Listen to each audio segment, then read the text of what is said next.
She bolted right up again in a threatening rage.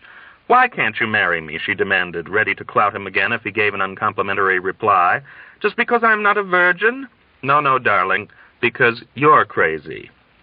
She stared at him in blank resentment for a moment, and then tossed her head back and roared appreciatively with hearty laughter. She gazed at him with new approval when she stopped, the lush, responsive tissues of her dark face turning darker still, and blooming somnolently with a swelling and beautifying infusion of blood. Her eyes grew dim. He crushed out both their cigarettes, and they turned into each other wordlessly in an engrossing kiss, just as Hungry Joe came meandering into the room without knocking to ask if Yossarian wanted to go out with him to look for girls. Hungry Joe stopped on a dime when he saw them and shot out of the room. Yossarian shot out of bed even faster and began shouting at Luciana to get dressed. The girl was dumbfounded. He pulled her roughly out of bed by her arm and flung her away toward her clothing, then raced for the door in time to slam it shut as Hungry Joe was running back in with his camera. Hungry Joe had his leg wedged in the door and would not pull it out. "Let me in," he begged urgently, wriggling and squirming maniacally. "Let me in." He stopped struggling for a moment to gaze up into Yossarian's face through the crack in the door with what he must have supposed was a beguiling smile. "Me no Hungry Joe," he explained earnestly. "Me heap big photographer from Life magazine.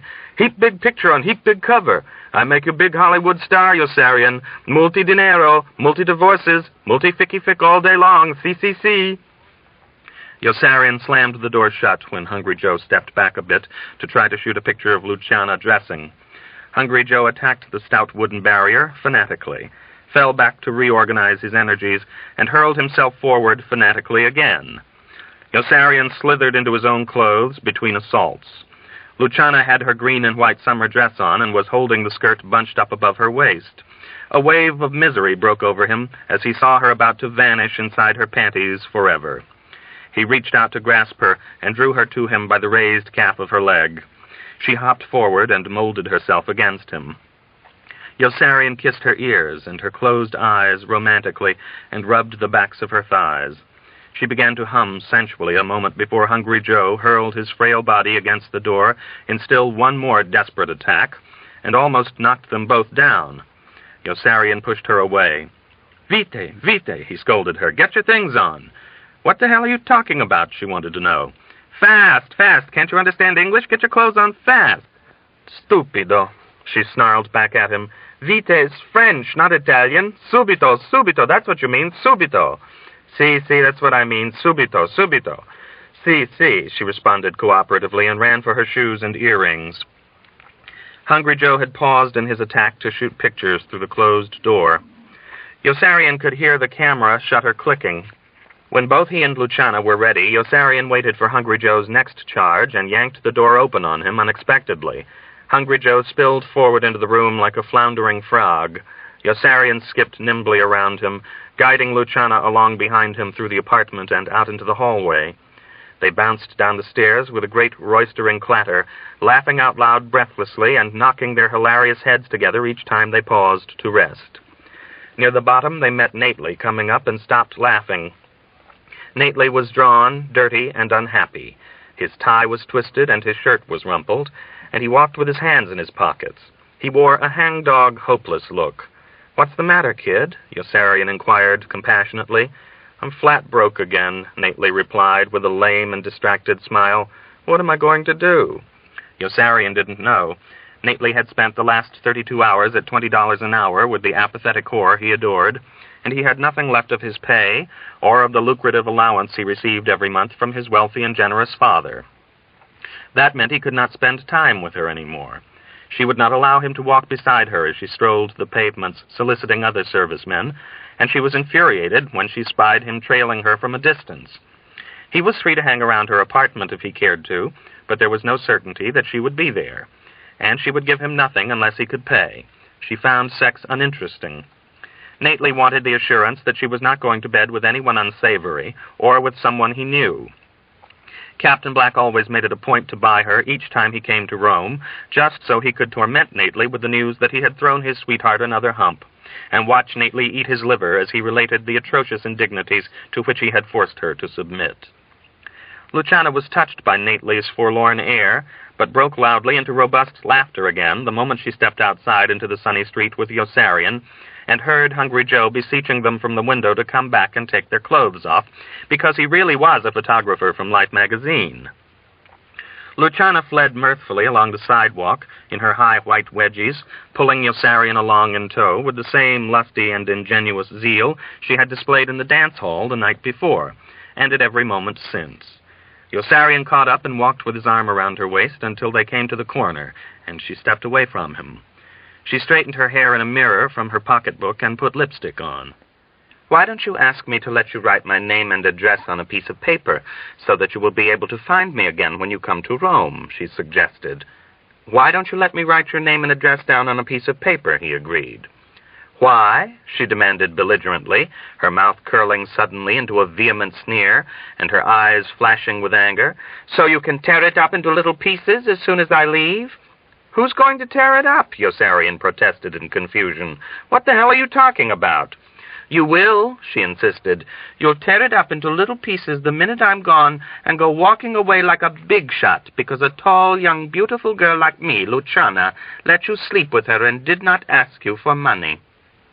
"How much money are you asking me for?" he asked her. "Stupido," she shouted with emotion. "I am not asking you for any money." She stamped her foot and raised her arm in a turbulent gesture that made Yossarian fear she was going to crack him in the face again with her great pocketbook. Instead, she scribbled her name and address on a slip of paper and thrust it at him. "Here," she taunted him sardonically, biting on her lip to still a delicate tremor. Don't forget to tear it into tiny pieces as soon as I am gone." Then she smiled at him serenely, squeezed his hand, and with a whispered, regretful addio, pressed herself against him for a moment, and then straightened and walked away with unconscious dignity and grace.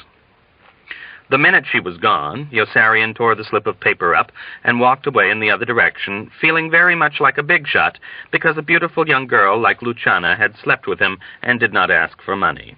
He was pretty pleased with himself until he looked up in the dining room of the Red Cross building and found himself eating breakfast with dozens and dozens of other servicemen in all kinds of fantastic uniforms, and then all at once he was surrounded by images of Luciana getting out of her clothes and into her clothes and caressing and haranguing him tempestuously in the pink rayon chemise she wore in bed with him and would not take off. Yossarian choked on his toast and eggs at the enormity of his error in tearing her long, lithe, nude, young, vibrant limbs into tiny pieces of paper so impudently, and dumping her down so smugly into the gutter from the curb. He missed her terribly already. There were so many strident, faceless people in uniform in the dining room with him. He felt an urgent desire to be alone with her again soon, and sprang up impetuously from his table and went running outside and back down the street toward the apartment in search of the tiny bits of paper in the gutter. But they had all been flushed away by a street cleaner's hose. He couldn't find her again in the Allied Officers' nightclub that evening, or in the sweltering, burnished, hedonistic bedlam of the Black Market restaurant, with its vast bobbing wooden trays of elegant food and its chirping flock of bright and lovely girls. He couldn't even find the restaurant. When he went to bed alone, he dodged Flack over Bologna again in a dream, with Arthie hanging over his shoulder abominably in the plain with a bloated, sordid leer. In the morning, he ran looking for Luciana in all the French offices he could find, but nobody knew what he was talking about.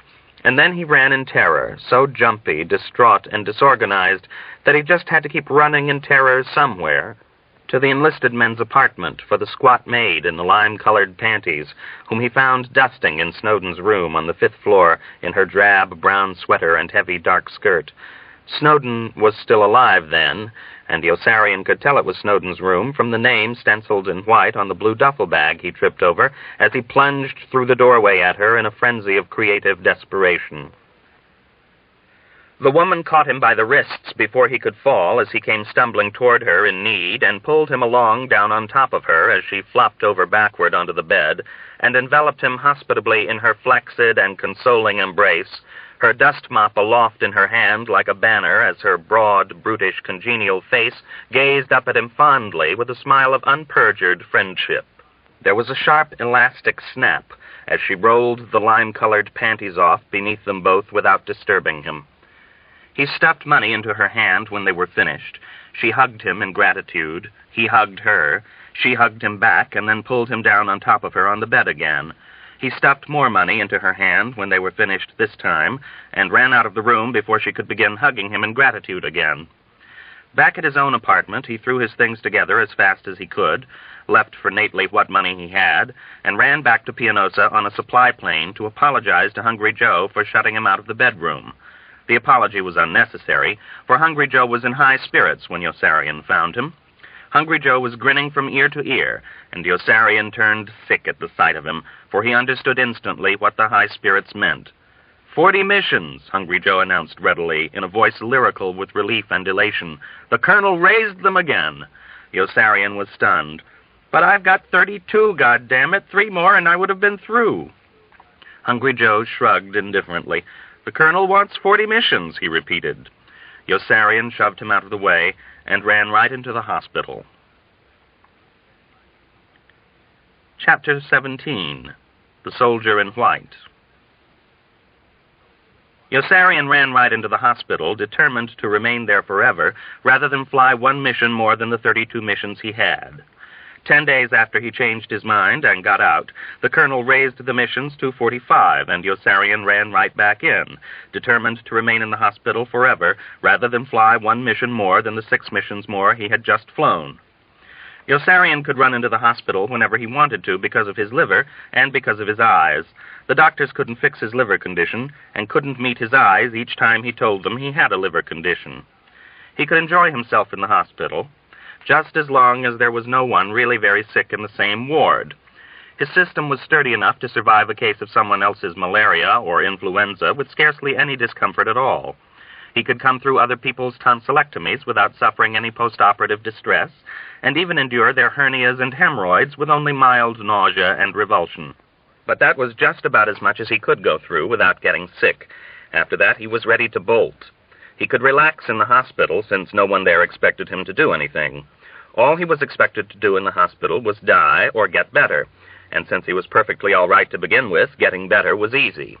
Being in the hospital was better than being over Bologna, or flying over Avignon with Huppel and Dobbs at the controls and Snowden dying and back. There were usually not nearly as many sick people inside the hospital as Yossarian saw outside the hospital, and there were generally fewer people inside the hospital who were seriously sick. There was a much lower death rate inside the hospital than outside the hospital, and a much healthier death rate. Few people died unnecessarily. People knew a lot more about dying inside the hospital and made a much neater, more orderly job of it. They couldn't dominate death inside the hospital, but they certainly made her behave. They had taught her manners. They couldn't keep death out, but while she was in, she had to act like a lady. People gave up the ghost with delicacy and taste inside the hospital. There was none of that crude, ugly ostentation about dying that was so common outside the hospital. They did not blow up in midair like Kraft or the dead man in Yossarian's tent, or freeze to death in the blazing summertime the way Snowden had frozen to death after spilling his secret to Yossarian in the back of the plane. "I'm cold," Snowden had whimpered. "I'm cold." There, Yossarian tried to comfort him. There. They didn't take it on the lam weirdly inside a cloud the way Clevenger had done. They didn't explode into blood and clotted matter. They didn't drown or get struck by lightning, mangled by machinery, or crushed in landslides.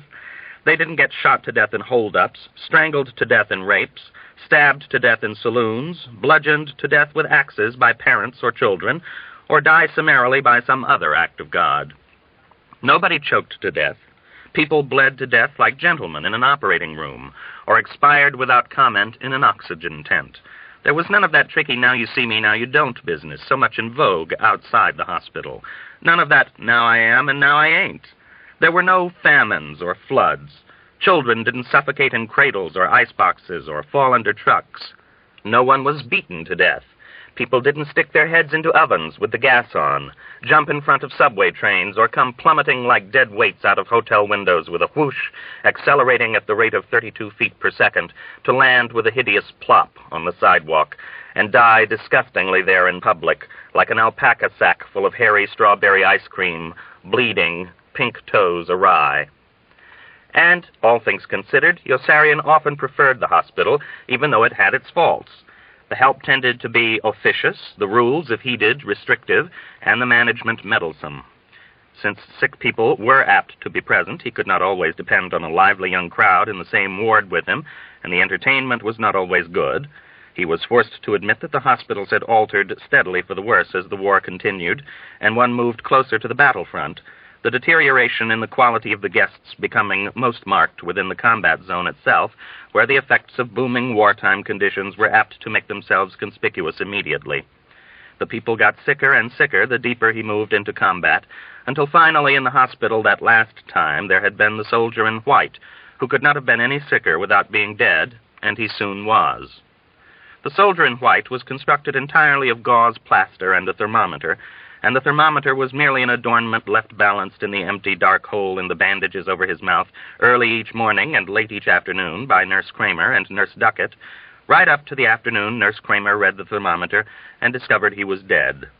Now that Yossarian looked back, it seemed that Nurse Kramer, rather than the talkative Texan, had murdered the soldier in white. If she had not read the thermometer and reported what she had found, the soldier in white might still be lying there alive, exactly as he had been lying there all along, encased from head to toe in plaster and gauze, with both strange, rigid legs elevated from the hips, and both strange arms strung up perpendicularly, all four bulky limbs in casts, all four strange, useless limbs hoisted up in the air by taut wire cables, and fantastically long lead weights suspended darkly above him. Lying there that way might not have been much of a life, but it was all the life he had, and the decision to terminate it, Yossarian felt, should hardly have been Nurse Kramer's. The soldier in white was like an unrolled bandage with a hole in it, or like a broken block of stone in a harbor with a crooked zinc pipe jutting out. The other patients in the ward, all but the Texan, shrank from him with a tender-hearted aversion from the moment they set eyes on him, the morning after the night he had been sneaked in. They gathered soberly in the farthest recess of the ward and gossiped about him in malicious, offended undertones, rebelling against his presence as a ghastly imposition, and resenting him malevolently for the nauseating truth of which he was a bright reminder. They shared a common dread that he would begin moaning. "I don't know what I'll do if he does begin moaning," the dashing young fighter pilot with the golden mustache had grieved forlornly. "It means he'll moan during the night, too, because he won't be able to tell time." No sound at all came from the soldier in white all the time he was there. The ragged, round hole over his mouth was deep and jet black, and showed no sign of lip, teeth, palate, or tongue. The only one who ever came close enough to look was the affable Texan, who came close enough several times a day to chat with him about more votes for the decent folk, opening each conversation with the same unvarying greeting. "What do you say, fella? How you coming along?" The rest of the men avoided them both in their regulation maroon corduroy bathrobes and unraveling flannel pajamas, wondering gloomily who the soldier in white was, why he was there, and what he was really like inside. "He's all right, I tell you," the Texan would report back to them encouragingly after each of his social visits. "Deep down inside, he's a regular guy. He's just feeling a little shy and insecure now because he doesn't know anybody here and can't talk. Why don't you all just step right up to him and introduce yourselves? He won't hurt you."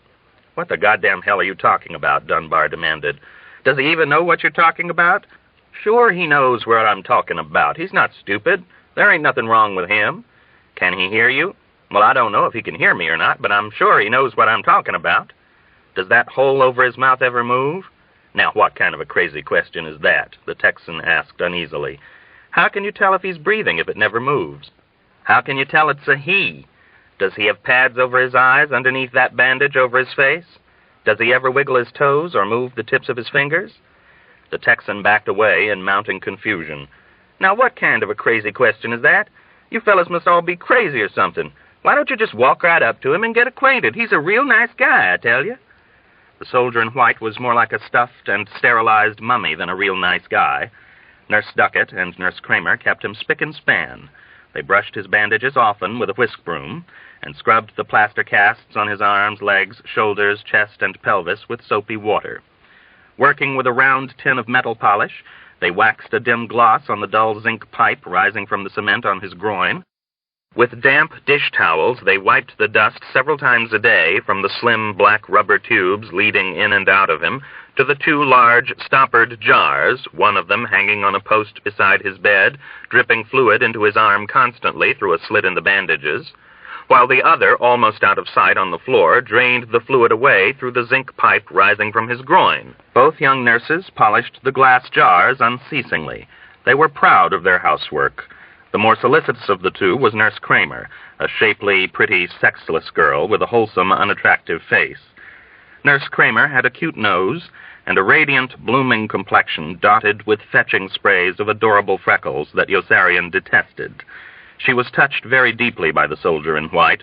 Her virtuous, pale blue, saucer-like eyes flooded with leviathan tears on unexpected occasions and made Yossarian mad. "How the hell do you know he's even in there?" he asked her. "Don't you dare talk to me that way," she replied indignantly. "Well, how do you? You don't even know if it's really him." "Who?" "Whoever's supposed to be in all those bandages. You might really be weeping for somebody else. How do you know he's even alive?" "What a terrible thing to say," Nurse Kramer exclaimed. "Now you get right into bed and stop making jokes about him." "I'm not making jokes. Anybody might be in there. For all we know, it might even be mud." "What are you talking about?" Nurse Kramer pleaded with him in a quavering voice. "Maybe that's where the dead man is." "What dead man?" "I've got a dead man in my tent that nobody can throw out. His name is Mud." Nurse Kramer's face blanched, and she turned to Dunbar desperately for aid. "Make him stop saying things like that," she begged. "Maybe there's nobody inside," Dunbar suggested helpfully. "Maybe they just sent the bandages here for a joke." She stepped away from Dunbar in alarm. "You're crazy," she cried, glancing about imploringly. "You're both crazy."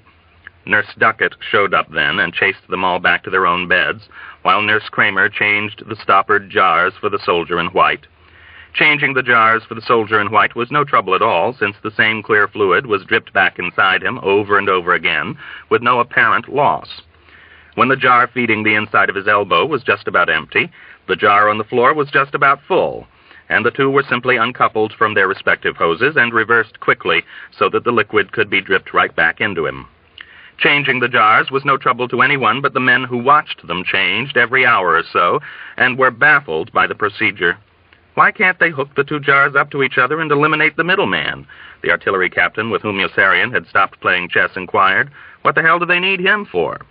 "I wonder what he did to deserve it," the warrant officer with malaria and a mosquito bite on his ass lamented, after Nurse Kramer had read her thermometer and discovered that the soldier in white was dead. "He went to war," the fighter pilot with the golden mustache surmised. "We all went to war," Dunbar countered. "That's what I mean," the warrant officer with malaria continued. "Why him? There just doesn't seem to be any logic to this system of rewards and punishment. Look what happened to me. If I had gotten syphilis or a dose of clap for my 5 minutes of passion on the beach instead of this damned mosquito bite, I could see some justice. But malaria? Malaria? Who can explain malaria as a consequence of fornication?" The warrant officer shook his head in numb astonishment. "What about me?" Yossarian said. "I stepped out of my tent in Marrakesh one night to get a bar of candy and caught your dose of clap when that whack I never saw before hissed me into the bushes. All I really wanted was a bar of candy, but who could turn it down?" "That sounds like my dose of clap, all right," the warrant officer agreed. "But I've still got somebody else's malaria. Just for once, I'd like to see all these things sort of straightened out, with each person getting exactly what he deserves. It might give me some confidence in this universe." "I've got somebody else's $300,000, the dashing young fighter captain with the golden mustache admitted. "I've been goofing off since the day I was born. I cheated my way through prep school and college, and just about all I've been doing ever since is shacking up with pretty girls who think I'd make a good husband. I've got no ambition at all. The only thing I want to do after the war is marry some girl who's got more money than I have and shack up with lots more pretty girls. The $300,000 was left to me before I was born by a grandfather who made a fortune selling hogwash on an international scale. I know I don't deserve it, but I'll be damned if I give it back. I wonder who it really belongs to." "Maybe it belongs to my father," Dunbar conjectured. "He spent a lifetime at hard work and never could make enough money to send even my sister and me through college. He's dead now, so you might as well keep it. Now, if we can just find out who my malaria belongs to, we'd all be set. It's not that I've got anything against malaria. I'd just as soon gold brick with malaria as with anything else. It's only that I feel an injustice has been committed. Why should I have somebody else's malaria and you've got my dose of clap? I've got more than your dose of clap, Yossarian told him. I've got to keep flying combat missions because of that dose of yours until they kill me. That makes it even worse. What's the justice in that? I had a friend named Clevenger 2.5 weeks ago who used to see plenty of justice in it. It's the highest kind of justice of all, Clevenger had gloated, clapping his hands with a merry laugh. I can't help thinking of the Hippolytus of Euripides, where the early licentiousness of Theseus is probably responsible for the asceticism of the son that helps bring about the tragedy that ruins them all. If nothing else, that episode with the wax should teach you the evil of sexual immorality. It teaches me the evil of candy. Can't you see that you're not exactly without blame for the predicament you're in? Clevenger had continued with undisguised relish. If you hadn't been laid up in the hospital with venereal disease for 10 days back there in Africa, you might have finished your 25 missions in time to be sent home before Colonel Nevers was killed and Colonel Cathcart came to replace him. And what about you? Yossarian had replied. You never got clap in Marrakesh, and you're in the same predicament. I don't know, confessed Clevenger with a trace of mock concern. I guess I must have done something very bad in my time. Do you really believe that? Clevenger laughed. No, of course not. I just like to kid you along a little. There were too many dangers for Yossarian to keep track of. There was Hitler, Mussolini, and Tojo, for example, and they were all out to kill him. There was Lieutenant Scheisskopf with his fanaticism for parades, and there was the bloated colonel with his big fat mustache and his fanaticism for retribution, and they wanted to kill him too. There was Appleby, Havermeyer, Black, and Korn. There was Nurse Kramer and Nurse Duckett, who he was almost certain wanted him dead. And there was the Texan and the CID man about whom he had no doubt. There were bartenders and bricklayers and bus conductors all over the world who wanted him dead. Landlords and tenants, traitors and patriots, lynchers, leeches, and lackeys, and they were all out to bump him off. That was the secret Snowden had spilled to him on the mission to Avignon. They were out to get him, and Snowden had spilled it all over the back of the plane. There were lymph glands that might do him in. There were kidneys, nerve sheaths, and corpuscles. There were tumors of the brain. There was Hodgkin's disease, leukemia, amyotrophic lateral sclerosis. There were fertile red meadows of epithelial tissue to catch and coddle a cancer cell. There were diseases of the skin, diseases of the bone, diseases of the lung, diseases of the stomach, diseases of the heart, blood, and arteries. There were diseases of the head, diseases of the neck, diseases of the chest, diseases of the intestines, diseases of the crotch. There even were diseases of the feet.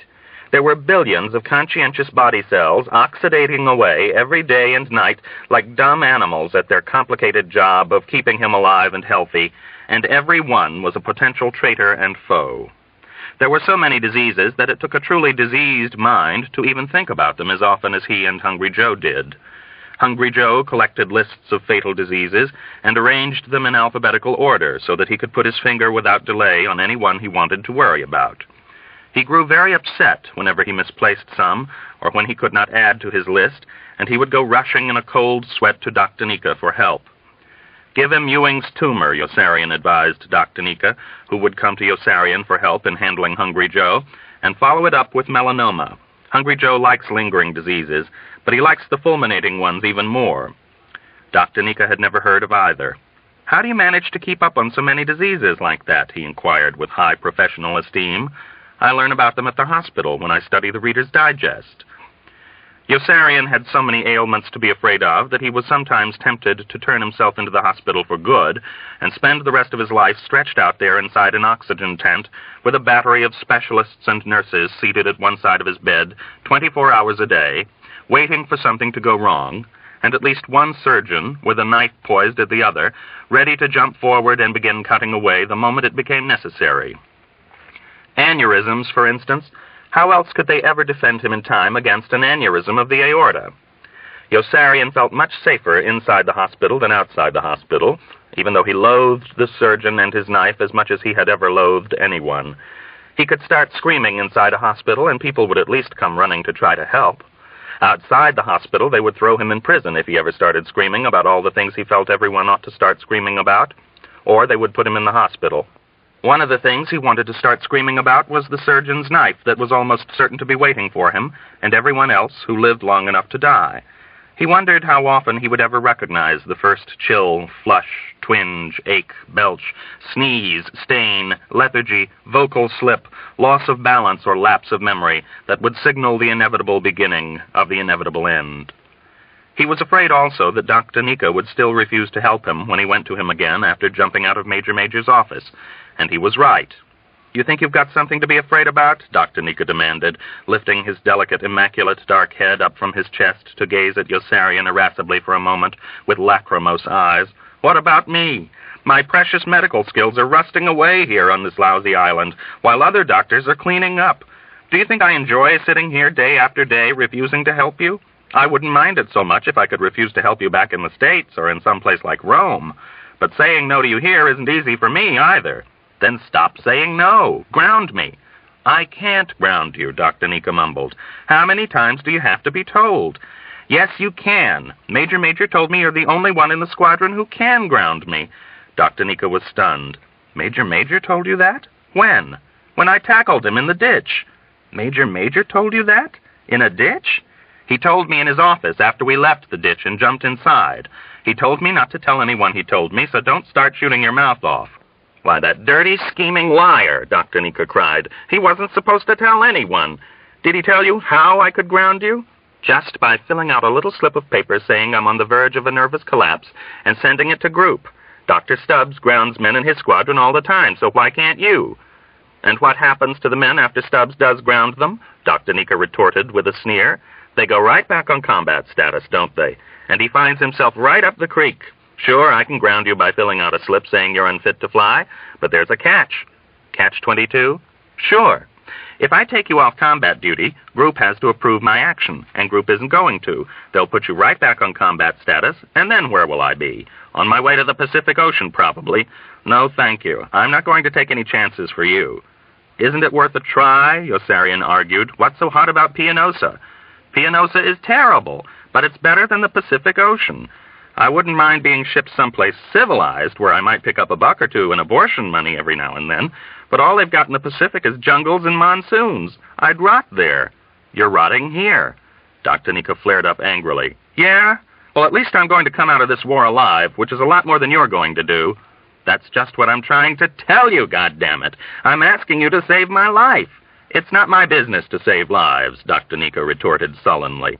"What is your business?" "I don't know what my business is. All they ever told me was to uphold the ethics of my profession and never give testimony against another physician." "Listen, you think you're the only one whose life is in danger? What about me? Those two quacks I've got working for me in the medical tent still can't find out what's wrong with me." "Maybe it's Ewing's tumor," Yossarian muttered sarcastically. "Do you really think so?" Dr. Nika exclaimed with fright. "Oh, I don't know," Yossarian answered impatiently. "I just know I'm not going to fly any more missions. They wouldn't really shoot me, would they? I've got 51. Why don't you at least finish the 55 before you take a stand?" Dr. Nika advised. "With all your bitching, you've never finished a tour of duty even once." "How the hell can I? The colonel keeps raising them every time I get close."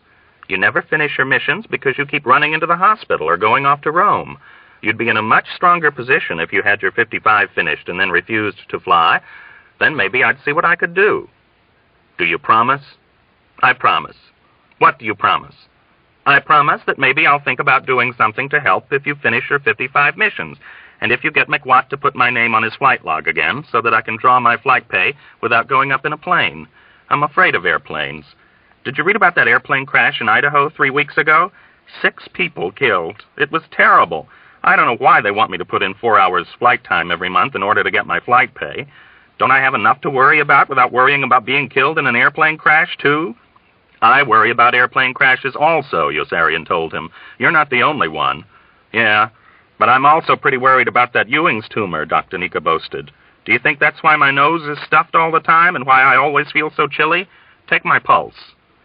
Yossarian also worried about Ewing's tumor and melanoma. Catastrophes were lurking everywhere, too numerous to count. When he contemplated the many diseases and potential accidents threatening him, he was positively astounded that he had managed to survive in good health for as long as he had. It was miraculous. Each day he faced another dangerous mission against mortality, and he had been surviving them for 28 years. Chapter 18. The Soldier Who Saw Everything Twice.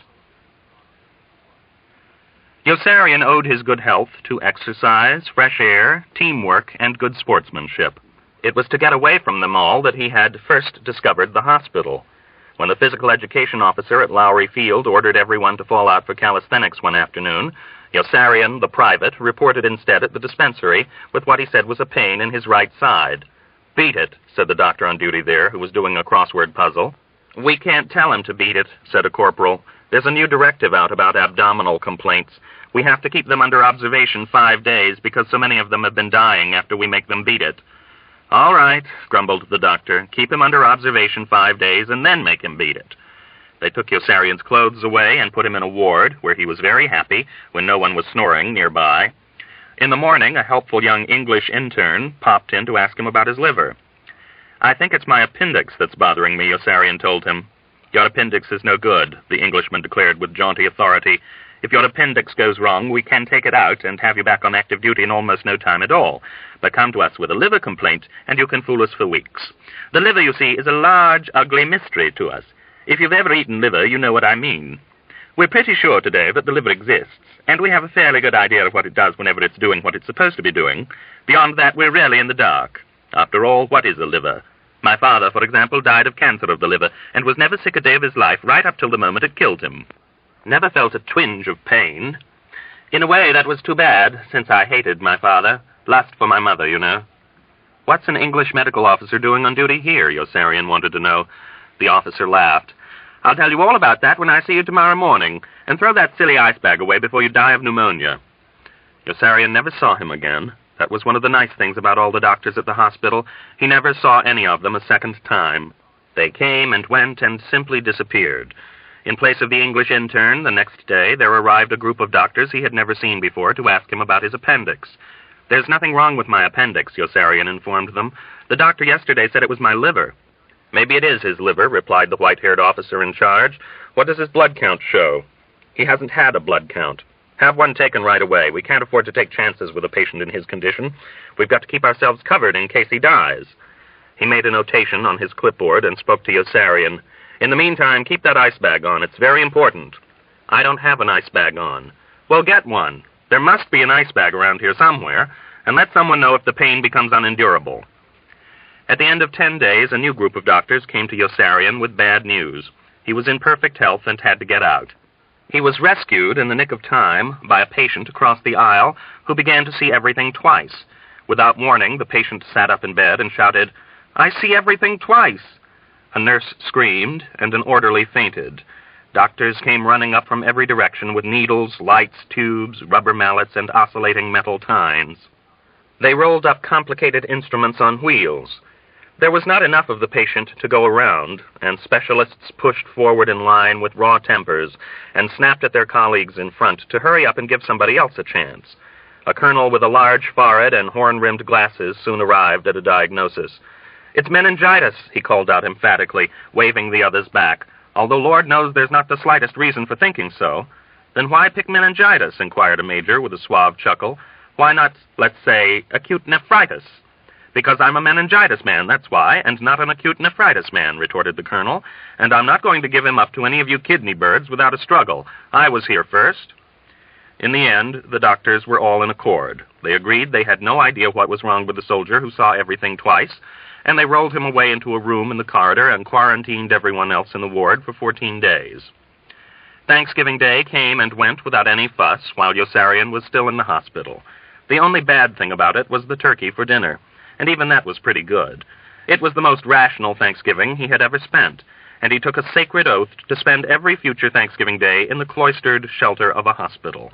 He broke his sacred oath the very next year, when he spent the holiday in a hotel room instead, in intellectual conversation with Lieutenant Scheisskopf's wife, who had Dory Does' dog tags on for the occasion, and who henpecked Yossarian sententiously for being cynical and callous about Thanksgiving, even though she didn't believe in God just as much as he didn't. "I'm probably just as good an atheist as you are," she speculated boastfully, "but even I feel that we all have a great deal to be thankful for, and that we shouldn't be ashamed to show it."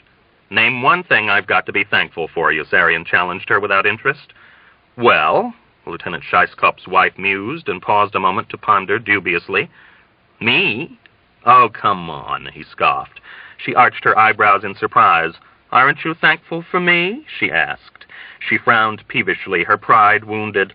I don't have to shack up with you, you know, she told him with cold dignity. My husband has a whole squadron full of aviation cadets who would be only too happy to shack up with their commanding officer's wife just for the added fillip it would give them. Yossarian decided to change the subject. Now you're changing the subject, he pointed out diplomatically. I'll bet I can name 2 things to be miserable about for every one you can name to be thankful for.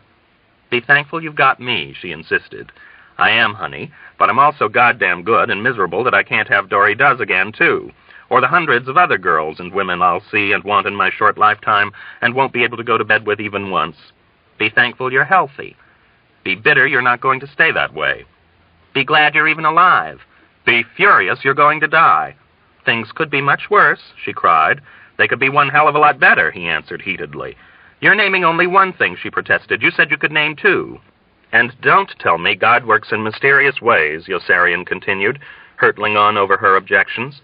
There's nothing so mysterious about it. He's not working at all. He's playing, or else he's forgotten all about us. That's the kind of God you people talk about. A country bumpkin, a clumsy, bungling, brainless, conceited, uncouth hayseed. Good God, how much reverence can you have for a supreme being who finds it necessary to include such phenomena as phlegm and tooth decay in his divine system of creation? What in the world was running through that warped, evil, scatological mind of his when he robbed old people of the power to control their bowel movements? Why in the world did he ever create pain? Pain? Lieutenant Scheisskopf's wife pounced upon the word victoriously. Pain is a useful symptom. Pain is a warning to us of bodily dangers.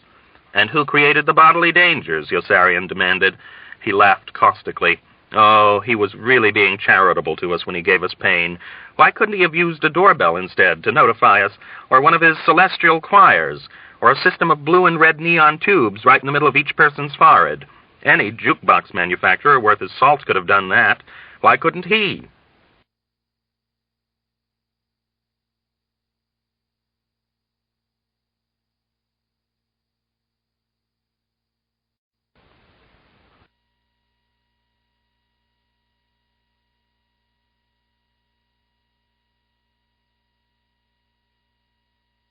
He have used a doorbell instead to notify us, or one of his celestial choirs, or a system of blue and red neon tubes right in the middle of each person's forehead. Any jukebox manufacturer worth his salt could have done that. Why couldn't he? People would certainly look silly walking around with red neon tubes in the middle of their foreheads. They certainly look beautiful now, writhing in agony or stupefied with morphine, don't they? What a colossal, immortal blunderer. When you consider the opportunity and power he had to really do a job, and then look at the stupid, ugly little mess he made of it instead. His sheer incompetence is almost staggering. It's obvious he never met a payroll. Why, no self-respecting businessman would hire a bungler like him as even a shipping clerk. Lieutenant Scheisskopf's wife had turned ashen in disbelief and was ogling him with alarm. You'd better not talk that way about him, honey, she warned him reprovingly in a low and hostile voice. He might punish you. Isn't he punishing me enough? Yossarian snorted resentfully. You know, we mustn't let him get away with it. Oh, no, we certainly mustn't let him get away scot-free for all the sorrow he's caused us. Someday I'm going to make him pay. I know when. On the Judgment Day. Yes, that's the day I'll be close enough to reach out and grab that little yokel by his neck and... Stop it! Stop it! Lieutenant Scheisskopf's wife screamed suddenly and began beating him ineffectually about the head with both fists. Stop it! Yossarian ducked behind his arm for protection, while she slammed away at him in feminine fury for a few seconds, and then he caught her determinedly by the wrists and forced her gently back down on the bed. What the hell are you getting so upset about? He asked her bewilderedly in a tone of contrite amusement. I thought you didn't believe in God. I don't, she sobbed, bursting violently into tears. But the God I don't believe in is a good God, a just God, a merciful God. He's not the mean and stupid God you make him out to be. Yossarian laughed and turned her arms loose. Let's have a little more religious freedom between us, he proposed obligingly. You don't believe in the God you want to, and I won't believe in the God I want to. Is that a deal? That was the most illogical Thanksgiving he could ever remember spending, and his thoughts returned wishfully to his halcyon 14-day quarantine in the hospital the year before. But even that idyll had ended on a tragic note. He was still in good health when the quarantine period was over, and they told him again that he had to get out and go to war. Yossarian sat up in bed when he heard the bad news and shouted, "I see everything twice!" Pandemonium broke loose in the ward again. The specialists came running up from all directions and ringed him in a circle of scrutiny so confining that he could feel the humid breath from their various noses blowing uncomfortably upon the different sectors of his body. They went snooping into his eyes and ears with tiny beams of light, assaulted his legs and feet with rubber hammers and vibrating forks, drew blood from his veins, held anything handy up for him to see on the periphery of his vision. The leader of this team of doctors was a dignified, solicitous gentleman who held one finger up directly in front of Yossarian and demanded, "How many fingers do you see?" "Two," said Yossarian. "How many fingers do you see now?" asked the doctor, holding up two. "Two," said Yossarian. "And how many now?" asked the doctor, holding up none. "Two," said Yossarian. The doctor's face wreathed with a smile. "By Jove, he's right," he declared jubilantly. "He does see everything twice." They rolled Yossarian away on a stretcher into the room with the other soldier who saw everything twice and quarantined everyone else in the ward for another 14 days. "I see everything twice," the soldier who saw everything twice shouted when they rolled Yossarian in. "I see everything twice," Yossarian shouted back at him just as loudly, with a secret wink. "The walls! The walls!" the other soldier cried. "Move back the walls!" "The walls! The walls!" Yossarian cried. "Move back the walls!" One of the doctors pretended to shove the wall back. "Is that far enough?" The soldier who saw everything twice nodded weakly and sank back on his bed. Yossarian nodded weakly, too, eyeing his talented roommate with great humility and admiration. He knew he was in the presence of a master. His talented roommate was obviously a person to be studied and emulated. During the night, his talented roommate died, and Yossarian decided that he had followed him far enough. "I see everything once!" he cried quickly. A new group of specialists came pounding up to his bedside with their instruments to find out if it was true. "How many fingers do you see?" asked the leader, holding up one. "One!" The doctor held up 2 fingers. "How many fingers do you see now?" "One!" The doctor held up 10 fingers. "And how many now?" "One!" The doctor turned to the other doctors with amazement. "He does see everything once!" he exclaimed. "We made him all better!" "And just in time, too," announced the doctor with whom Yossarian next found himself alone, a tall, torpedo-shaped congenial man with an unshaven growth of brown beard and a pack of cigarettes in his shirt pocket that he chain-smoked insouciantly as he leaned against the wall. "There are some relatives here to see you. Oh, don't worry," he added with a laugh. "Not your relatives. It's the mother, father, and brother of that chap who died. They've traveled all the way from New York to see a dying soldier, and you're the handiest one we've got." "What are you talking about?" Yossarian asked suspiciously. "I'm not dying." "Of course you're dying. We're all dying. Where the devil else do you think you're heading?" "They didn't come to see me," Yossarian objected. "They came to see their son." "They'll have to take what they can get. As far as we're concerned, one dying boy is just as good as any other, or just as bad. To a scientist, all dying boys are equal. I have a proposition for you. You let them come in and look you over for a few minutes, and I won't tell anyone you've been lying about your liver symptoms." Yossarian drew back from him farther. "You know about that?" "Of course I do. Give us some credit." The doctor chuckled amiably and lit another cigarette. "How do you expect anyone to believe you have a liver condition if you keep squeezing the nurse's tits every time you get a chance? You're going to have to give up sex if you want to convince people you've got an ailing liver. That's a hell of a price to pay just to keep alive. Why didn't you turn me in if you knew I was faking?" "Why the devil should I?" asked the doctor with a flicker of surprise. "We're all in this business of illusion together. I'm always willing to lend a helping hand to a fellow conspirator along the road to survival if he's willing to do the same for me. These people have come a long way, and I'd rather not disappoint them. I'm sentimental about old people. But they came to see their son. They came too late. Maybe they won't even notice the difference. Suppose they start crying. They probably will start crying. That's one of the reasons they came. I'll listen outside the door and break it up if it starts getting tacky." "It all sounds a bit crazy," Yossarian reflected. "What do they want to watch their son die for, anyway?" "I've never been able to figure that one out," the doctor admitted, "but they always do." "Well, what do you say? All you've got to do is lie there a few minutes and die a little. Is that asking so much?" "All right," Yossarian gave in. "If it's just for a few minutes and you promise to wait right outside." He warmed to his role. "Say, why don't you wrap a bandage around me for effect?" "That sounds like a splendid idea," applauded the doctor. They wrapped a batch of bandages around Yossarian. A team of medical orderlies installed tan shades on each of the 2 windows and lowered them to douse the room in depressing shadows. Yossarian suggested flowers, and the doctor sent an orderly out to find 2 small bunches of fading ones with a strong and sickening smell.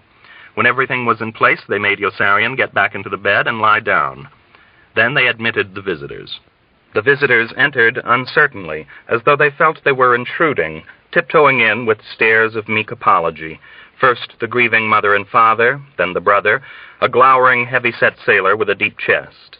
The man and woman stepped into the room stiffly, side by side, as though right out of a familiar, though esoteric, anniversary daguerreotype on the wall. They were both short, sere, and proud. They seemed made of iron and old, dark clothing. The woman had a long, brooding, oval face of burnt umber, with coarse, graying black hair parted severely in the middle, and combed back austerely behind her neck without curl, wave, or ornamentation. Her mouth was sullen and sad, her lined lips compressed. The father stood very rigid and quaint in a double-breasted suit with padded shoulders that were much too tight for him. He was broad and muscular on a small scale, and had a magnificently curled silver mustache on his crinkled face. His eyes were creased and rheumy, and he appeared tragically ill at ease as he stood awkwardly with the brim of his black felt fedora held in his 2 brawny laborer's hands out in front of his wide lapels. Poverty and hard work had inflicted iniquitous damage on both. The brother was looking for a fight. His round white cap was cocked in an insolent tilt, his hands were clenched, and he glared at everything in the room with a scowl of injured truculence. The 3 creaked forward timidly, holding themselves close to each other in a stealthy, funereal group, and inching forward almost in step until they arrived at the side of the bed and stood staring down at Yossarian. There was a gruesome and excruciating silence that threatened to endure forever. Finally, Yossarian was unable to bear it any longer and cleared his throat. The old man spoke at last. "He looks terrible," he said. "He's sick, Pa." "Giuseppe," said the mother, who had seated herself in a chair with her veinous fingers clasped in her lap. "My name is Yossarian," Yossarian said. "His name is Yossarian, Ma, Yossarian. Don't you recognize me? I'm your brother John. Don't you know who I am?" "Sure I do. You're my brother John." "He does recognize me. Pa, he knows who I am. Yossarian, here's Papa. Say hello to Papa." "Hello, Papa," said Yossarian. "Hello, Giuseppe. His name is Yossarian, Pa." "I can't get over how terrible he looks," the father said. "He's very sick, Pa. The doctor says he's going to die." "I didn't know whether to believe the doctor or not," the father said. "You know how crooked those guys are." "Giuseppe," the mother said again in a soft, broken chord of muted anguish. "His name is Yossarian, Ma." She don't remember things too good anymore. "How are they treating you in here, kid? They treating you pretty good?" "Pretty good," Yossarian told him. "That's good. Just don't let anybody in here push you around. You're just as good as anybody else in here, even though you are Italian. You've got rights, too." Yossarian winced and closed his eyes so that he would not have to look at his brother John. He began to feel sick. "Now see how terrible he looks," the father observed. "Giuseppe," the mother said. "Ma, his name is Yossarian," the brother interrupted her impatiently. "Can't you remember?" "It's all right," Yossarian interrupted him. "She can call me Giuseppe if she wants to." "Giuseppe," she said to him. "Don't worry, Yossarian," the brother said. "Everything is going to be all right." "Don't worry, Ma," Yossarian said. "Everything is going to be all right." "Did you have a priest?" the brother wanted to know. "Yes," Yossarian lied, wincing again. "That's good," the brother decided. "Just as long as you're getting everything you've got coming to you. We came all the way from New York. We were afraid we wouldn't get here in time." "In time for what?" "In time to see you before you died." "What difference would it make?" "We didn't want you to die by yourself." "What difference would it make?" "He must be getting delirious," the brother said. "He keeps saying the same thing over and over again." "That's really very funny," the old man replied. "All the time I thought his name was Giuseppe, and now I find out his name is Yossarian. That's really very funny." "Ma, make him feel good," the brother urged. "Say something to cheer him up." "Giuseppe." "It's not Giuseppe, Ma. It's Yossarian." "What difference does it make?" the mother answered in the same mourning tone without looking up. "He's dying." Her tumid eyes filled with tears, and she began to cry, rocking back and forth slowly in her chair, with her hands lying in her lap like fallen moths. Yossarian was afraid she would start wailing. The father and brother began crying also. Yossarian remembered suddenly why they were all crying, and he began crying too. A doctor Yossarian had never seen before stepped inside the room and told the visitors courteously that they had to go. The father drew himself up formally to say goodbye. "Giuseppe," he began. "Yossarian," corrected the son. "Yossarian," said the father. "Giuseppe," corrected Yossarian. "Soon you're going to die." Yossarian began to cry again. The doctor threw him a dirty look from the rear of the room, and Yossarian made himself stop. The father continued, solemnly, with his head lowered. "When you talk to the man upstairs," he said, "I want you to tell him something for me. Tell him it ain't right for people to die when they're young. I mean it. Tell him if they got to die at all, they got to die when they're old. I want you to tell him that. I don't think he knows it ain't right, because he's supposed to be good, and it's been going on for a long, long time, okay? And don't let anybody up there push you around," the brother advised. "You'll be just as good as anybody else in heaven, even though you are Italian." "Dress warm," said the mother, who seemed to know. Chapter 19. Colonel Cathcart. Colonel Cathcart was a slick, successful, slipshod, unhappy man of 36 who lumbered when he walked and wanted to be a general. He was dashing and dejected, poised and chagrined. He was complacent and insecure, daring in the administrative stratagems he employed to bring himself to the attention of his superiors, and craven in his concern that his schemes might all backfire. He was handsome and unattractive, a swashbuckling, beefy, conceited man who was putting on fat and was tormented chronically by prolonged seizures of apprehension. Colonel Cathcart was conceited because he was a full colonel with a combat command at the age of only 36, and Colonel Cathcart was dejected because, although he was already 36, he was still only a full colonel. Colonel Cathcart was impervious to absolutes. He could measure his own progress only in relationship to others, and his idea of excellence was to do something at least as well as all the men his own age who were doing the same thing even better. The fact that there were thousands of men his own age and older who had not even attained the rank of major enlivened him with foppish delight in his own remarkable worth. On the other hand, the fact that there were men of his own age and younger who were already generals contaminated him with an agonizing sense of failure, and made him gnaw at his fingernails with an unappeasable anxiety that was even more intense than Hungry Joe's. Colonel Cathcart was a very large, pouting, broad-shouldered man, with close-cropped, curly, dark hair that was graying at the tips, and an ornate cigarette holder that he purchased the day before he arrived in Pianosa to take command of his group. He displayed the cigarette holder grandly on every occasion, and had learned to manipulate it adroitly. Unwittingly, he had discovered, deep within himself, a fertile aptitude for smoking with a cigarette holder. As far as he could tell, his was the only cigarette holder in the whole Mediterranean theater of operations, and the thought was both flattering and disquieting. He had no doubts at all that someone as debonair and intellectual as General Peckham approved of his smoking with a cigarette holder, even though the two were in each other's presence rather seldom, which in a way was very lucky, Colonel Cathcart recognized with relief, since General Peckham might not have approved of his cigarette holder at all. When such misgivings assailed Colonel Cathcart, he choked back a sob and wanted to throw the damned thing away. But he was restrained by his unswerving conviction that the cigarette holder never failed to embellish his masculine, martial physique with a high gloss of sophisticated heroism that illuminated him to dazzling advantage among all the other full colonels in the American Army with whom he was in competition, although how could he be sure? Colonel Cathcart was indefatigable that way, an industrious, intense, dedicated military tactician who calculated day and night in the service of himself. He was his own sarcophagus, a bold and infallible diplomat who was always berating himself disgustedly for all the chances he had missed and kicking himself regretfully for all the errors he had made. He was tense, irritable, bitter, and smug. He was a valorous opportunist who pounced hoggishly upon every opportunity Colonel Corn discovered for him and trembled in damp despair immediately afterward at the possible consequences he might suffer. He collected rumors greedily and treasured gossip. He believed all the news he heard and had faith in none. He was on the alert constantly for every signal, shrewdly sensitive to relationships and situations that did not exist. He was someone in the know who was always striving pathetically to find out what was going on.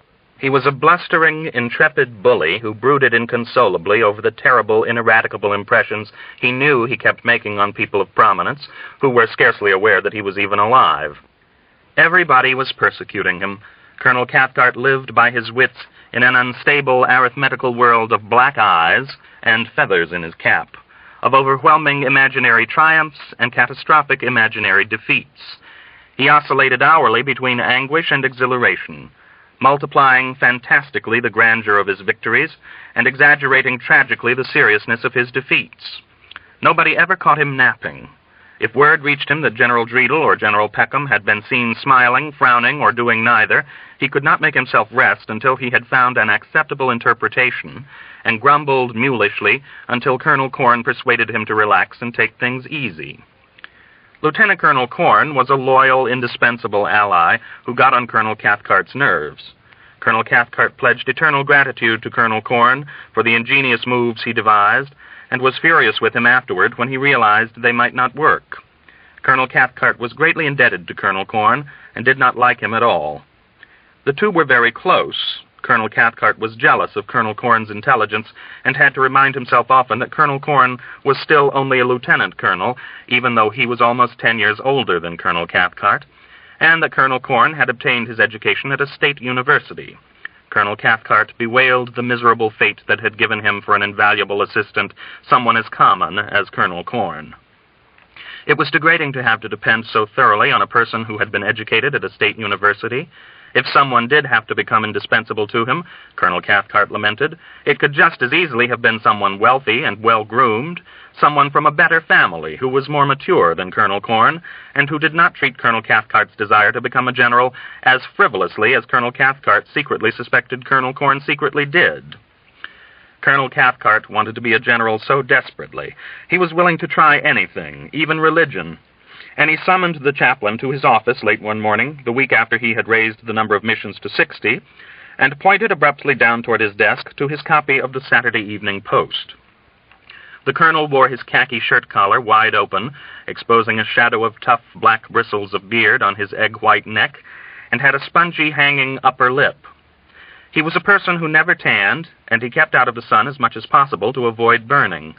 The colonel was more than a head taller than the chaplain, and over twice as broad, and his swollen, overbearing authority made the chaplain feel frail and sickly by contrast. "Take a look, chaplain," Colonel Cathcart directed, screwing a cigarette into his holder and seating himself affluently in the swivel chair behind his desk. "Let me know what you think." The chaplain looked down at the open magazine compliantly, and saw an editorial spread dealing with an American bomber group in England whose chaplain said prayers in the briefing room before each mission. The chaplain almost wept with happiness when he realized the colonel was not going to holler at him. The two had hardly spoken since the tumultuous evening Colonel Cathcart had thrown him out of the officers' club at General Dreedel's bidding, after Chief White Halfoat had punched Colonel Moodus in the nose. The chaplain's initial fear had been that the colonel intended reprimanding him for having gone back into the officers' club without permission the evening before. He had gone there with Yossarian and Dunbar after the two had come unexpectedly to his tent in the clearing in the woods to ask him to join them. Intimidated as he was by Colonel Cathcart, he nevertheless found it easier to brave his displeasure than to decline the thoughtful invitation of his two new friends, whom he had met on one of his hospital visits just a few weeks before, and who had worked so effectively to insulate him against the myriad social vicissitudes involved in his official duty to live on closest terms of familiarity with more than 900 unfamiliar officers and enlisted men who thought him an odd duck. The chaplain glued his eyes to the pages of the magazine. He studied each photograph twice and read the captions intently as he organized his response to the colonel's question into a grammatically complete sentence that he rehearsed and reorganized in his mind a considerable number of times before he was able finally to muster the courage to reply. "I think that saying prayers before each mission is a very moral and highly laudatory procedure, sir," he offered timidly, and waited. "Yeah," said the colonel, "but I want to know if you think they'll work here." "Yes, sir," answered the chaplain after a few moments. "I should think they would." "Then I'd like to give it a try." The colonel's ponderous, farinaceous cheeks were tinted suddenly with glowing patches of enthusiasm. He rose to his feet and began walking around excitedly. "Look how much good they've done for these people in England. Here's a picture of a colonel in the Saturday Evening Post whose chaplain conducts prayers before each mission. If the prayers work for him, they should work for us. Maybe if we say prayers, they'll put my picture in the Saturday Evening Post." The colonel sat down again and smiled distantly in lavish contemplation. The chaplain had no hint of what he was expected to say next. With a pensive expression on his oblong, rather pale face, he allowed his gaze to settle on several of the high bushels filled with red plum tomatoes that stood in rows against each of the walls. He pretended to concentrate on a reply.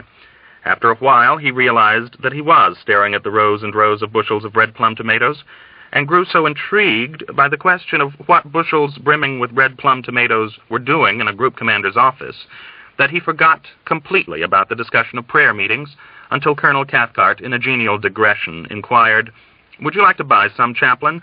They come right off the farm Colonel Corn and I have up in the hills. I can let you have a bushel wholesale." "Oh, no, sir, I don't think so." "That's quite all right," the colonel assured him liberally. "You don't have to.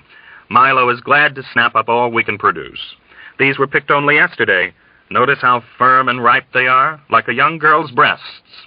The chaplain blushed, and the colonel understood at once that he had made a mistake. He lowered his head in shame, his cumbersome face burning. His fingers felt gross and unwieldy. He hated the chaplain venomously for being a chaplain and making a coarse blunder out of an observation that in any other circumstances, he knew, would have been considered witty and urbane. He tried miserably to recall some means of extricating them both from their devastating embarrassment. He recalled instead that the chaplain was only a captain, and he straightened at once with a shocked and outraged gasp. His cheeks grew tight with fury at the thought that he had just been duped into humiliation by a man who was almost the same age as he was and still only a captain. And he swung upon the chaplain avengingly with a look of such murderous antagonism that the chaplain began to tremble. The colonel punished him sadistically with a long, glowering, malignant, hateful, silent stare. "We were speaking about something else," he reminded the chaplain cuttingly at last. "We were not speaking about the firm, ripe breasts of beautiful young girls, but about something else entirely. We were speaking about conducting religious services in the briefing room before each mission. Is there any reason why we can't?" "No, sir," the chaplain mumbled. "Then we'll begin with this afternoon's mission." The colonel's hostility softened gradually as he applied himself to details. "Now, I want you to give a lot of thought to the kind of prayers we're going to say. I don't want anything heavy or sad. I'd like you to keep it light and snappy, something that will send the boys out feeling pretty good. Do you know what I mean? I don't want any of this Kingdom of God or Valley of Death stuff. That's all too negative. What are you making such a sour face for?" "I'm sorry, sir," the chaplain stammered. "I happened to be thinking of the 23rd Psalm just as you said that." "How does that one go?" "That's the one you were just referring to, sir. The Lord is my shepherd, That's the one I was just referring to. It's out. What else have you got me?" "Save me, O God, for the waters are come in unto—" "No waters," the colonel decided, blowing ruggedly into his cigarette holder after flipping the butt down into his combed brass ashtray. "Why don't we try something musical? How about the harps on the willows?" "That has the rivers of Babylon in it, sir," the chaplain replied. "There we sat down, yea, we wept, when we remembered Zion." "Zion? Well, let's forget about that one right now. I'd like to know how that one even got in there. Haven't you got anything humorous that stays away from waters and valleys and God? I'd like to keep away from the subject of religion altogether, if we can." The chaplain was apologetic. "I'm sorry, sir, but just about all the prayers I know are rather somber in tone and make at least some passing reference to God." "Then let's get some new ones. The men are already doing enough bitching about the missions I send them on without our rubbing it in with any sermons about God or death or paradise. Why can't we take a more positive approach? Why can't we all pray for something good, like a tighter bomb pattern, for example? Couldn't we pray for a tighter bomb pattern?" "Well, yes, sir, I suppose so," the chaplain answered hesitantly. "You wouldn't even need me if that's all you wanted to do. You could do that yourself." "I know I could," the colonel responded tartly. "But what do you think you're here for? I could shop for my own food, too, but that's Milo's job, and that's why he's doing it for every group in the area. Your job is to lead us in prayer, and from now on you're going to lead us in a prayer for a tighter bomb pattern before every mission. Is that clear? I think a tighter bomb pattern is something really worth praying for. It will be a feather in all our caps with General Peckham. General Peckham feels it makes a much nicer aerial photograph when the bombs explode close together." "General Peckham, sir?" "That's right, Chaplain," the colonel replied, chuckling paternally at the chaplain's look of puzzlement. I wouldn't want this to get around, but it looks like General Dreedel is finally on the way out, and that General Peckham is slated to replace him. Frankly, I'm not going to be sorry to see that happen. General Peckham is a very good man, and I think we'll all be much better off under him. On the other hand, it might never take place, and we'd still remain under General Dreedel. Frankly, I wouldn't be sorry to see that happen either, because General Dreedel is another very good man, and I think we'll all be much better off under him, too. I hope you're going to keep all this under your hat, Chaplain. I wouldn't want either one to get the idea I was throwing my support on the side of the other. Yes, sir. That's good, the Colonel exclaimed, and stood up jovially. But all this gossip isn't getting us into the Saturday Evening Post, Chaplain? Let's see what kind of procedure we can evolve.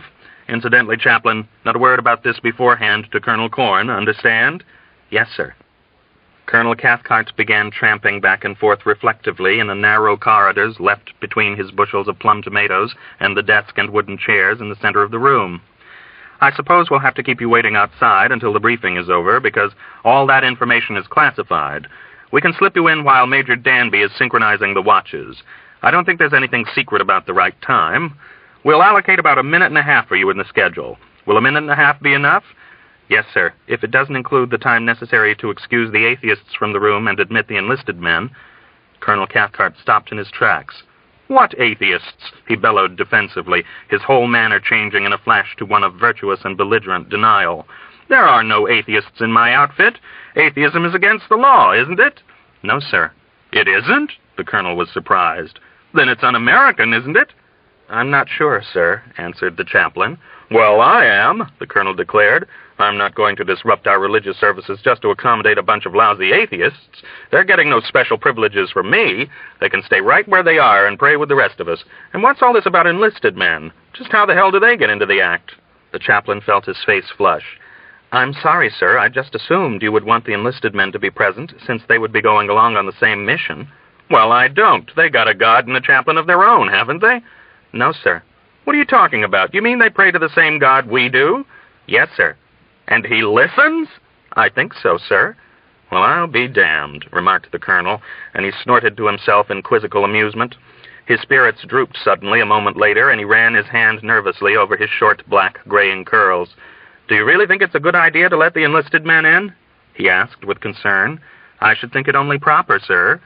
I'd like to keep them out, confided the Colonel, and began cracking his knuckles savagely as he wandered back and forth. Oh, don't get me wrong, Chaplain. It isn't that I think the enlisted men are dirty, common, and inferior. It's just that we don't have enough room. Frankly, though, I'd just as soon the officers and enlisted men didn't fraternize in the briefing room. They see enough of each other during the mission, it seems to me. Some of my very best friends are enlisted men, you understand, but that's about as close as I care to let them come. Honestly now, Chaplain, you wouldn't want your sister to marry an enlisted man, would you? My sister is an enlisted man, sir, the chaplain replied. The Colonel stopped in his tracks again and eyed the chaplain sharply to make certain he was not being ridiculed. Just what do you mean by that, remarked Chaplain. Are you trying to be funny? Oh, no, sir, the chaplain hastened to explain with a look of excruciating discomfort. She's a master sergeant in the Marines. The Colonel had never liked the chaplain, and now he loathed and distrusted him. He experienced a keen premonition of danger, and wondered if the chaplain, too, were plotting against him, if the chaplain's reticent, unimpressive manner were really just a sinister disguise, masking a fiery ambition that way down deep was crafty and unscrupulous. There was something funny about the chaplain, and the Colonel soon detected what it was. The chaplain was standing stiffly at attention, for the Colonel had forgotten to put him at ease. Let him stay that way, the Colonel decided vindictively, just to show him who was boss, and to safeguard himself against any loss of dignity that might devolve from his acknowledging the omission. Colonel Cathcart was drawn hypnotically toward the window, with a massive, dull stare of moody introspection. The enlisted men were always treacherous, he decided. He looked downward in mournful gloom at the skeet-shooting range he had ordered built for the officers on his headquarters staff, and he recalled the mortifying afternoon General Dreedel had tongue-lashed him ruthlessly in front of Colonel Corn and Major Danby, and ordered him to throw open the range to all the enlisted men and officers on combat duty. The skeet-shooting range had been a real black eye for him, Colonel Cathcart was forced to conclude. He was positive that General Dreedel had never forgotten it, even though he was positive that General Dreedel didn't even remember it, which was really very unjust, Colonel Cathcart lamented, since the idea of a skeet-shooting range itself should have been a real feather in his cap, even though it had been such a real black eye. Colonel Cathcart was helpless to assess exactly how much ground he had gained or lost with his goddamn skeet-shooting range, and wished that Colonel Corn were in his office right then to evaluate the entire episode for him still one more time and assuage his fears. It was all very perplexing, all very discouraging. Colonel Cathcart took the cigarette holder out of his mouth, stood it on end inside the pocket of his shirt, and began gnawing on the fingernails of both hands grievously. Everybody was against him, and he was sick to his soul that Colonel Corn was not with him in this moment of crisis to help him decide what to do about the prayer meetings. He had almost no faith at all in the chaplain, who was still only a captain. "Do you think," he asked, "that keeping the enlisted men out might interfere with our chances of getting results?" The chaplain hesitated, feeling himself on unfamiliar ground again. "Yes, sir," he replied finally. "I think it's conceivable that such an action could interfere with your chances of having the prayers for a tighter bomb pattern answered." "I wasn't even thinking about that," cried the colonel, with his eyes blinking and splashing like puddles. "You mean that God might even decide to punish me by giving us a looser bomb pattern?" "Yes, sir," said the chaplain. "It's conceivable he might." "The hell with it, then," the colonel asserted in a huff of independence. "I'm not going to set these damned prayer meetings up just to make things worse than they are." With a scornful snicker, he settled himself behind his desk, replaced the empty cigarette holder in his mouth, and lapsed into parturient silence for a few moments. "Now that I think about it," he confessed, as much to himself as to the chaplain, "having the men pray to God probably wasn't such a hot idea anyway. The editors of the Saturday Evening Post might not have cooperated." The colonel abandoned his project with remorse, for he had conceived it entirely on his own, and had hoped to unveil it as a striking demonstration to everyone that he had no real need for Colonel Corn. Once it was gone, he was glad to be rid of it, for he had been troubled from the start by the danger of instituting the plan without first checking it out with Colonel Corn. He heaved an immense sigh of contentment. He had a much higher opinion of himself now that his idea was abandoned, for he had made a very wise decision, he felt, and most important, he had made this wise decision without consulting Colonel Corn. "Will that be all, sir?" asked the chaplain. "Yeah," said Colonel Cathcart, "unless you've got something else to suggest." "No, sir, only—" The colonel lifted his eyes as though affronted and studied the chaplain with aloof distrust.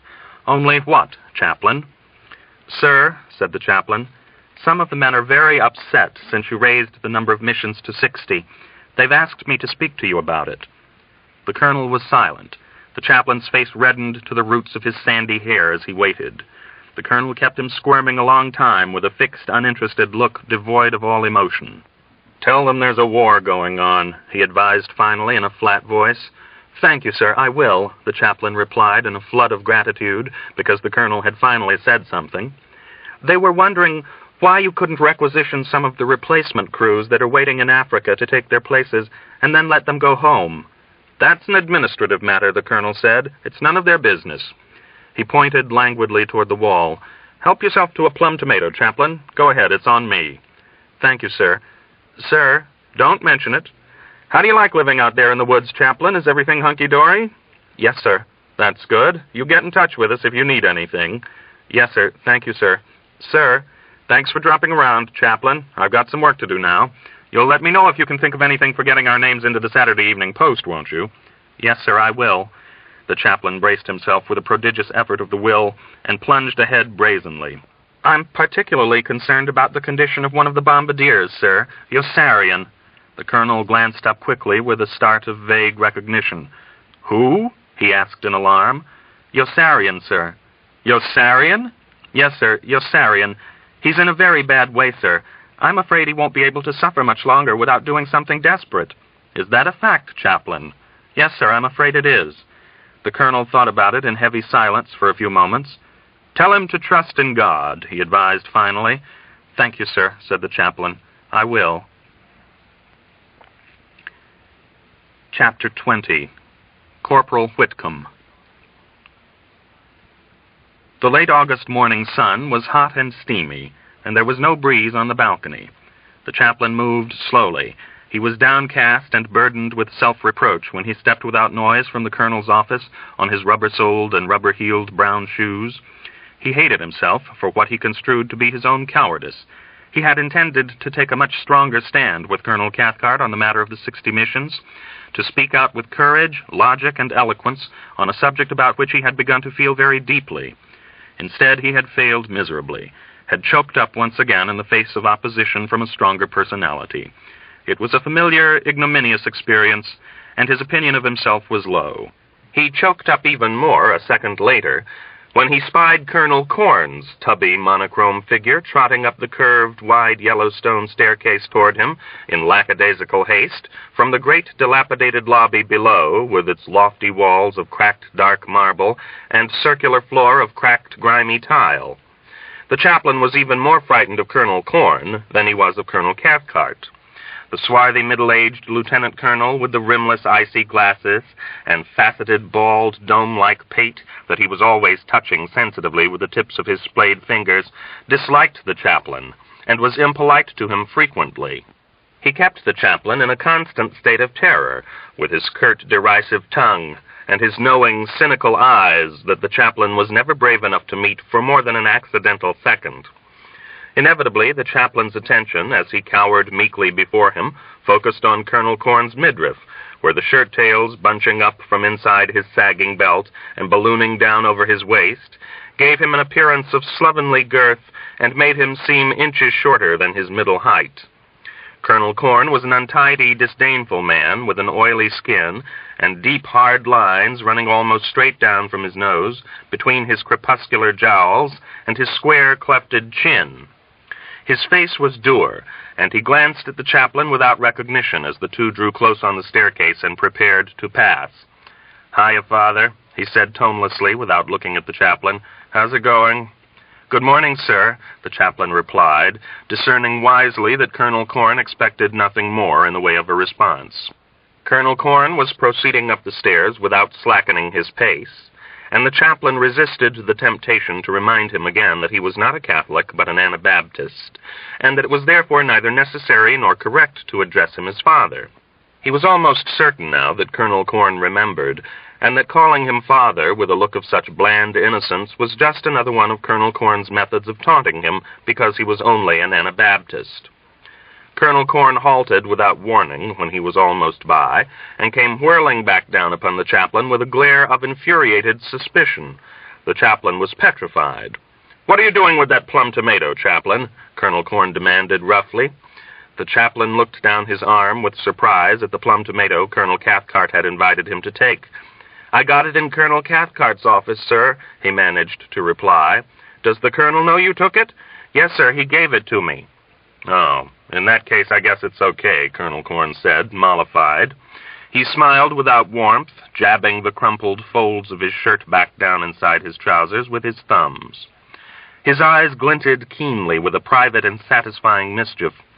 "What did Colonel Cathcart want to see you about, Father?" he asked suddenly. The chaplain was tongue-tied with indecision for a moment. "I don't think I ought—" "Saying prayers to the editors of the Saturday Evening Post?" The chaplain almost smiled. "Yes, sir." Colonel Corn was enchanted with his own intuition. He laughed disparagingly. "You know, I was afraid he'd begin thinking about something so ridiculous as soon as he saw this week's Saturday Evening Post. I hope you succeeded in showing him what an atrocious idea it is." "He has decided against it, sir." "That's good. I'm glad you convinced him that the editors of the Saturday Evening Post were not likely to run that same story twice, just to give some publicity to some obscure colonel. How are things in the wilderness, Father? Are you able to manage out there?" "Yes, sir, everything is working out." "That's good. I'm happy to hear you have nothing to complain about.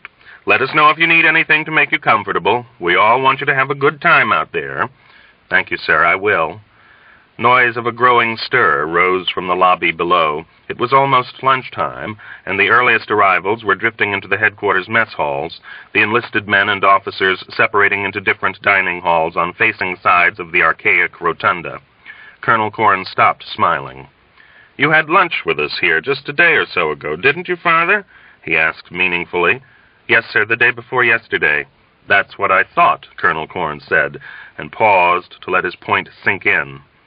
"Well, take it easy, Father. I'll see you around when it's time for you to eat here again." "Thank you, sir."